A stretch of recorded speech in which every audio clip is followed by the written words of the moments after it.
Indian rubber कंपनीच्या कामगारांना तब्बल 28 वर्षांनी दिलासा मिळण्याची शक्यता निर्माण झालेली आहे।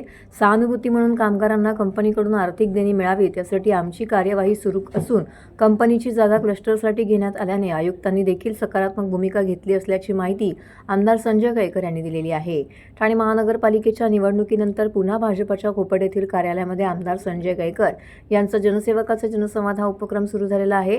अनेक नागरिकांनी तक्रारीची निवेदनं देखील सादर केली आहेत। उपक्रमामध्ये इंडियन रबर कंपनीचे कामगार प्रतिनिधीही उपस्थित होते। यावेळी प्रसारमाध्यमांशी बोलताना केळकर यांनी कामगारांना दिलासा मिळण्याबाबत सकारात्मक प्रतिसाद मिळत असल्याची माहिती दिली आहे। यावेळी केळकर म्हणाले की गेली 28 वर्ष कामगारांना त्यांची देणी मिळालेली नाहीत। कामगार आयुक्तांकडे बैठक घेऊन चर्चा करण्यात आलेली आहे। न्यायालयामध्ये दावा हरले असले तरी या कामगारांना सहानुभूती म्हणून त्यांची देणी मिळावी त्यासाठी कार्यवाही सुरू आहे। विशेष म्हणजे कंपनीची जागा क्लस्टर योजनेसाठी घेण्यात आल्याने ठाणे महानगरपालिका आयुक्तांनी या कामगारांना न्याय मिळेल यावर सकारात्मक प्रतिसाद दिला आहे, अशी माहिती केळकर यांनी दिलेली आहे। उपक्रमामध्ये ठाणे, बदलापूर, भिवंडी इत्यादी भागातून नागरिक उपस्थित होते।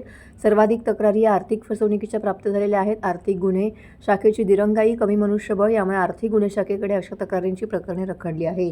त्यामुळे या विभागाला मनुष्यबळ वाढवून मिळावे यासाठी राज्य सरकारकडे पाठपुरावा करणार असल्याचं देखील यावेळी जनसेवक आमदार केळकर यांनी सांगितलं आहे।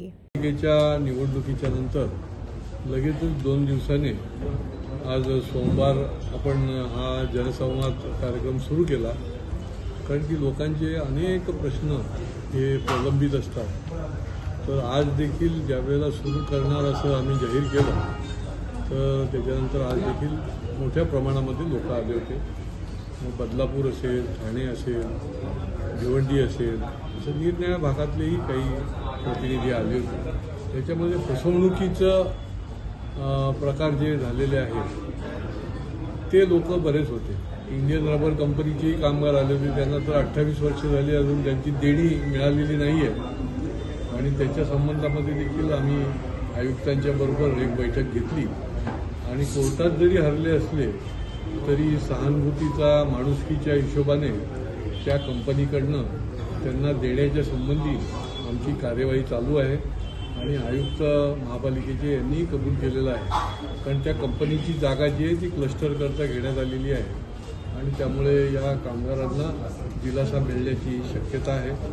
फसवणुकीच्या संबंधी EOWमध्ये अनेक तक्रारी प्रलंबित आहेत। एक तर EOWची दिरंगाई, तिथली कमी असलेली मॅनपॉवर आणि त्याच्यामुळे वाढत असलेल्या तक्रारी फसवणुकीच्या, याच्यामुळे या संबंधामध्ये वरच्या स्तरावर, शासन स्तरावर मी विनंती करणार आहे की इथे इकॉनॉमिक ऑफेन्सच्या तक्रारी जसं सायबरच्या आहे तसे इकॉनॉमिक ऑफेन्सच्या वाढत चालल्या आहेत। त्याच्यामुळे इकडे अधिक लोकांची, अधिक अधिकाऱ्यांची गरज आहे, तर ती शासनाने देण्यासंबंधीमध्ये मी पुढच्या काळामध्ये पाठपुरावा करणार आहे।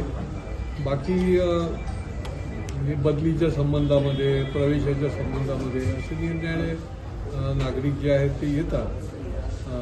पुढच्या काळामध्ये आता हा आमचा जो जनसंवाद कार्यक्रम आहे तो सुरळीतपणे पुन्हा एकदा, कारण आता निवडणुका संपल्या आहेत, सोमवार आणि शुक्रवार हा सुरू राहील आणि समस्या आणि त्याची सोडवणूक ही या ठिकाणाहून केली।